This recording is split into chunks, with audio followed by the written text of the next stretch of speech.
Online দেখে নতুন কিছু ট্রাই করলাম। তো এখানে আমি এই পিঠাটি তৈরি করার জন্য ১ম এ আমি আটা নিয়ে নিব। এখানে আটা লাগবে। তো আপনারা চাইলে ময়দা ইউজ করতে পারেন। তবে আটা দিলেই ভালো হয়। তো আমি আটা নিয়ে নিলাম। এরপরে এখানে আমি একটু লবণ ইউজ করব। এখানে ২ টি উপকরণ বলতে শুধু ময়দা আর আপনারা তেল দিয়েও পিঠাটি তৈরি করে নিতে পারবেন। তাই আমি এখানে ২ টি উপকরণই বলেছি। তো এখানে আমি একটুখানি লবণ দিয়ে নিব। এরপরে আমি তেল দিয়ে নেব। এখানে একটু তেলের পরিমাণটা বাড়িয়ে দিতে হবে। তেলটা যদি একটু বেশি দেন তাহলে পিঠাটা দেখতেও সুন্দর হবে আর মচমচে হবে। তো এই পর্যায়ে আমি এটা মেখে নিলাম। তো মেখে নেওয়ার পর দেখেন এটার অবস্থা কেমন হচ্ছে। এরপরে মেখে নেওয়ার পর যখন এরকম হয়ে যাবে তখন আমি কী করব, এখানে একটু সামান্য পরিমাণ পানি দিয়ে নিব। পানিটা আপনারা আস্তে আস্তে পরিমাণ মতো করে দিয়ে নেবেন। তো আমি এখানে অল্প অল্প করে একটু পরিমাণ মতো পানি দিয়ে নিয়েছি।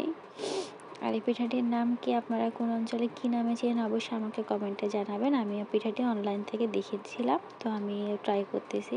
তারপরে এই পর্যায়ে আমি একটু আটাটি গুলে নেওয়ার পরে আমি এটি করব, রেস্টে রেখে দেবো কিছুক্ষণের জন্য। তো আমি এটি সুন্দর করে ঢাকনা দিয়ে ঢেকে রেস্টে রেখে দিলাম। এরপরে প্রায় 10 মিনিট পর আমি আটাটি নিয়ে নিব। নেওয়ার পর এটি ছোটো ছোটো বড় আকারে কেটে নিব। তো আমি যেহেতু এটি অনলাইনে দেখেছিলাম তাই আমি প্রথমবার ট্রাই করতেছিলাম। তাই আমি একটু ছোটো মিনি সাইজেরই ট্রাই করতেছিলাম, কারণ আমি মিনি করে ট্রাই করতে আমার ভালো লাগে। তো এখানের মধ্যে আমি এটি রুটির মতো একটি শেপ দিয়ে নিব। এরপরে এইখানেই হচ্ছে যে এটার শেপটা দেওয়া হয়, কীভাবে ফুলের মতো করা হয়, এটা আপনারা একটু ভালো করে লক্ষ্য করুন। একদমই সহজ, একটা ছোটো বাচ্চাও করতে পারবে। তো আপনারা যদি বড় বেশি করে করেন তাহলে সুন্দর হবে। তো এইভাবে করে কেটে কেটে রুটি বানানোর পর মাঝখানে একটু কেটে কেটে নেবেন। কেটে নেওয়ার পর এটা একটু ভাঁজ করে নেবেন। দেখেন কীভাবে করতেছি। আমি আপনাদের সুবিধার জন্য আবারও দেখিয়ে দিব। তারপর এভাবে পেঁচিয়ে রাউন্ড শেপ করে নিলে হয়ে গেল এই পিঠার শেপ। এটি ভাজার পরে খুবই সুন্দর দেখা যায়। তো আমি আরও একটি দেখিয়ে দিচ্ছি আপনাদেরকে। আর অবশ্যই আমার আইডিটি ফলো করে রাখবেন, যেহেতু আমি নতুন ইউজার, আপনাদের মাঝে নতুন নতুন কিছু নিয়ে আসার চেষ্টা করব। তো আমি এভাবে আবার আরেকটি করে নিলাম। এরপরে আমার এই যে 5টি পিঠা তৈরি হয়ে গেল। এরপর আমি এই পর্যায়ে তেল দিয়ে নেব চুলাতে। এরপর তেল দেওয়ার পরে আমি 5-6টা পিঠা একসাথে ভেজে নিয়েছি। দেখেন কি সুন্দর লাল লাল করে। তো আপনারা আস্তে আস্তে একটু একটু করে ভেজে নিতে পারেন।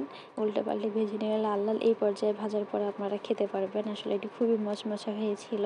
তো আমি যেহেতু ছোটো করে করেছিলাম, আপনারা একটু বড় সাইজের করে নেবেন।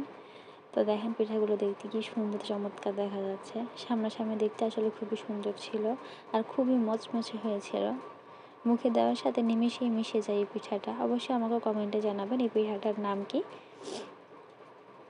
আমি এটাকে মুচমুচে পিঠা নামে পরিচিত। আমি মুচমুচে পিঠা বলেই ডাকি এটাকে। তো এইভাবে আমি সবগুলো পিঠা ভেজে নিচ্ছিলাম, উল্টে পাল্টে লাল করে নিচ্ছিলাম। তো লাল করে নেওয়ার পর আপনারা যদি চান এভাবে খেতে পারবেন। আর আমি এটাকে কী করবো, একটু চিনির শিরাতে দিব। চিনির শিরাতে দিলে এটি খেতে আরও মজা হবে, কারণ আমি এটা যেহেতু বাচ্চাদের জন্য তৈরি করছিলাম। তো দেখেন এভাবে উঠিয়ে নিচ্ছি আমি। লাল লাল হয়ে গেছে একদম মুচমুচে, উল্টে পাল্টে। তো আপনারা সুন্দর করে ভেজে নেবেন ডুবা তেলে।